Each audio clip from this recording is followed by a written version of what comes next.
because people are often shocked, if you will, about two brothers. What does it mean for them to be exchanging a kiss and a gun?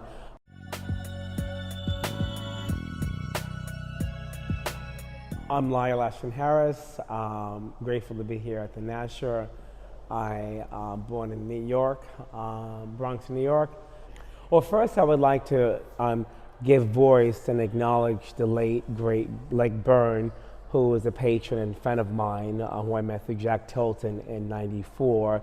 Blake was an extraordinary patron of the arts, and we were fortunate enough that Blake acquired this early unique triptych, which is called Brotherhood, Crossroads, Etcetera, that was shown at my my first New York gallery show at Jack Tilton, called The Good Life, of which Richard Powell, the esteemed Duke professor, wrote about in his book. So the photograph is a collaboration between my brother, filmmaker Thomas Allan Harris, and myself, exploring issues of identity and sexuality. The photograph is two figures, clearly one pointing the gun in front of the other, and there's exchange of a kiss. The backdrop within the photograph is red, black, and green, drawing its colors from the UNIA flag. Contrary to popular belief, which most people date to the 1970s, the red, black, and green flag was accepted as the official flag for the black race at the UNIA, Universal Negro Improvement Association conference, oversaw by the great Marcus Garvey.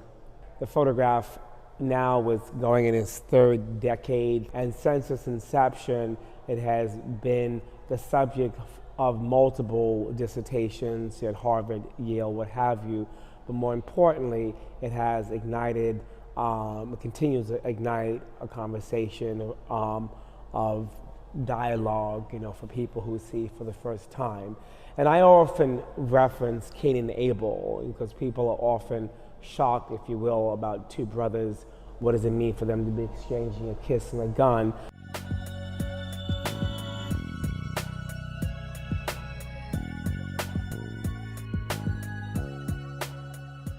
But I was very much inspired by Alice Walker's editorial that she did in the New York Times a couple of years before this photograph was taken, conceived, where she spoke about the Black Panthers, referencing how it's often easier to annihilate another as opposed to seeing the mirror of reflection of someone who shares a history of, let's say, trauma, love, etc. So I think the photograph teases at that, as well as, if you think biblically, Cain and Abel. So I think it has both historical, cultural, but also biblical references, etc.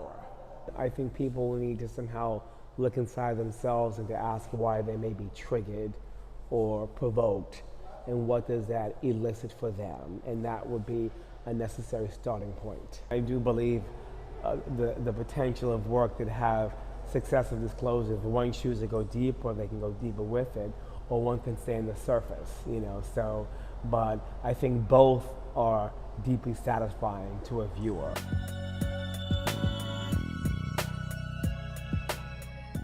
I think that's the potency of the work, where one could engage formally with the work and to enjoy that, and if one wants to go deeper and to dig a little deeper and has those emotional and intellectual tools to do that, because that in itself is a craft, to be able to go there, to be able to have the space and the intellectual fortitude, not to mention the emotional intelligence to go there.